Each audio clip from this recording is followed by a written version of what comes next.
Le secrétaire américain au commerce, Wilbur Ross, actionnaire de Navigator Holdings, a nié lundi tout lien répréhensible entre cette entreprise et la société russe Sibur, dont les relations ont été révélées par les Paradise Papers. Il n'y a absolument rien de répréhensible là-dedans, a expliqué M. Ross à la BBC, estimant que les médias en rajoutent beaucoup dans cette affaire.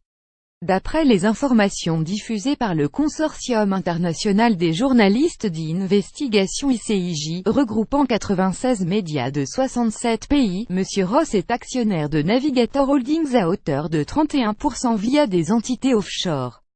Or l'un des principaux clients de Navigator Holdings est la société russe de gaz et produits pétrochimiques Sibur, dont l'un des propriétaires est Gennady Timchenko, un oligarque proche du président russe et sanctionné par le Trésor américain. Sanctionné par le Trésor américain, Navigator affrète juste des bateaux pour Sibur, a toutefois expliqué M. Ross. Il n'y a pas de lien au niveau des conseils d'administration, pas au niveau des actionnaires, je n'ai rien eu à voir avec la négociation de cet accord, a-t-il martelé, ajoutant que ce contrat avait même été négocié avant qu'il n'intègre le conseil d'administration de Navigator.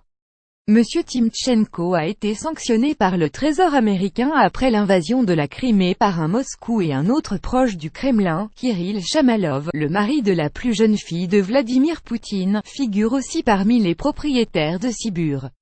Mais M. Ross a mis en exergue le fait que l'entreprise russe elle-même, Sibur, n'avait pas été sanctionnée. Il n'y a pas d'irrégularité, et si les gens en tirent une conclusion contraire, c'est parce que les journaux ont déformé cette histoire pour en faire quelque chose de différent de la réalité, a-t-il conclu.